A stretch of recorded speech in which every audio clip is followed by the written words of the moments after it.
C'est un concours. Voilà. Le nombre de places est limité. C'est limité. Voilà. Donc, c'est bon, c'est bon. Maintenant, toi-même, ce que tu as vu là, je sais que toi, tu as plusieurs cordes à ton arc. Mais tu as plusieurs arcs à ta corde.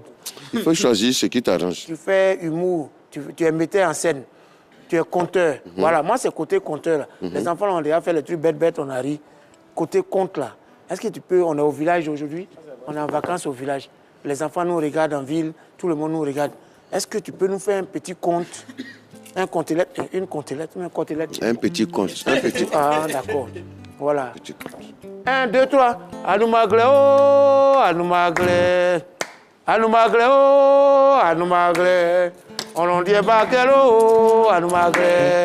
On en dit baguette, oh, Anoumagle. Baguette, baguette, baguette, baguette, Anoumagle. C'est... Il y avait un village situé au carrefour de 5 villages. Et dans ce village, il vivait un peuple comme vous et nous. Ils avaient un chef, ils avaient des notables, ils avaient tout. C'était un village normal. Mais dans ce village, il y avait un homme qui avait 60 femmes.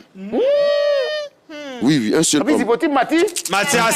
Nous tous, on n'était pas du village, donc personne ne peut discuter. Et chaque femme avait au moins 4 enfants. Imaginez donc le nombre d'enfants.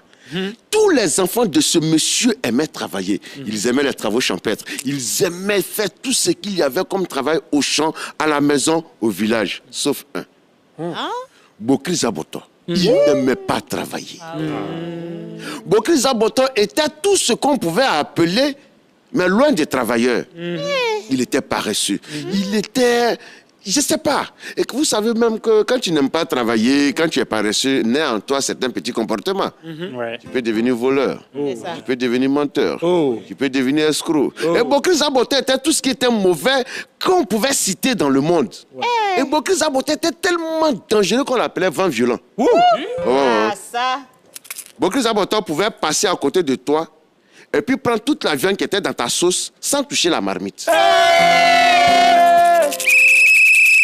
Bokri Zaboto était tellement dangereux qu'il pouvait enlever un bébé sur le dos d'une femme sans toucher le pain de la femme. Et c'est comme ça que tout le village avait peur de Bokri Zaboto. Et sa maman, sachant qui est son fils, un jour, elle décida de garder sa dernière pièce. Vous savez qu'avant, c'était courir. C'est ça qu'on prenait pour faire échange. Elle a décidé d'aller garder ça loin de la maison, en brousse. Sa dernière pièce. Sa dernière pièce. Elle a creusé un trou d'1 kilomètre. C'est erreur. 1 mètre. Elle a mis la pièce. Elle a fermé. Avant de retourner au village, un vent l'a dépassé. Elle a eu froid. Quand elle s'est retournée, la pièce n'était plus là. Zaboto était passé. La maman de Bokri Zaboto était tellement fâchée, elle a convoqué tous ses enfants. Elle dit, un à un, je vous demande, celui qui a volé ma pièce, qui me la ramène maintenant. Tous les enfants, on y est. Maman, c'est pas moi. Elle dit, si vous vous amusez à moi, maintenant, on va voir le génie du fleuve. Bokri Zaboto en premier, dit, maman, si c'est moi, alors maintenant. Voleur de façon immense. Les enfants et la maman partent au bord du fleuve. Tour à tour, la maman invoque les génies du fleuve. Le fleuve va commencer à bouillir. L'eau vient. Quand c'est pas toi, l'eau te laisse, ça s'en va. Autour de Bokri Zaboto, l'eau est montée à sa cheville. Sa maman lui a dit, Bokri, pardon. Si c'est toi, dis la vérité. Dis, maman, faut laisser l'eau, veut voir si j'ai un beau corps. L'eau est montée un peu jusqu'à sa hanche. Sa maman lui a dit, Bokri, l'eau est en train de monter. Dis, maman, laisse. Si c'est moi qui ai pris ta pièce, je ne vais pas te faire pleurer. Je vais te redonner. L'eau veut juste voir. Comme il y a longtemps, je ne me suis pas lavé. Au moment où l'eau est montée à son cou et l'eau partait avec lui. Vous connaissez nos mamans? Quelle que soit la colère d'une femme, elle ne laissera jamais son enfant mourir. La maman de Bokri Zaboto a plongé dans le fleuve. Elle a attrapé Bokri Zaboto par les cheveux afin de pouvoir sauver son fils. Elle a lutté Bokri Zaboto avec le fleuve pendant 3 semaines.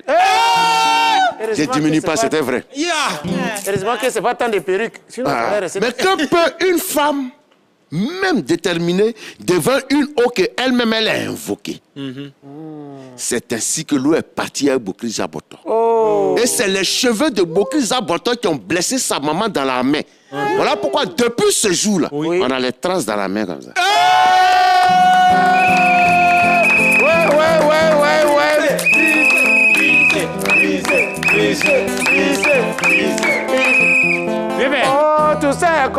Wakore. Wakuno Matite Molizo.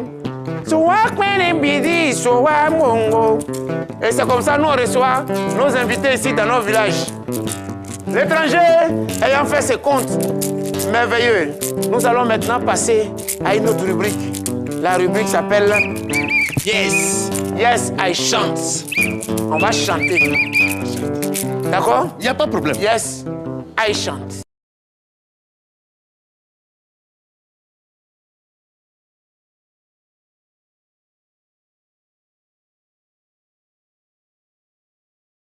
Bravo, bravo, bravo, bravo, bravo. Non, il a été formidable, non?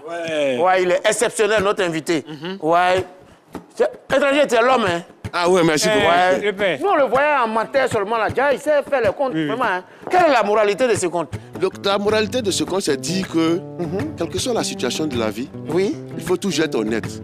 Car tout acte laisse toujours une trace qui peut te suivre pendant des décennies. On applaudit pour ça. On applaudit pour ça. Arrête de voler, bandit les gens. Ça laisse des traces. Mais j'ai une chose. Au moment où la maman de Bokri Jean Poto, elle se battait avec Fleuve là. Il mangeait un peu. Pendant une semaine là, comment il faisait? Donc comme j'étais pas là-bas, il se nourrissait de poissons. Il se nourrissait de poissons du fleuve et de crabes. De la pêche et de la cueillette. Et puis elle buvait un peu d'eau de fleuve. Voilà, tout était déjà réuni.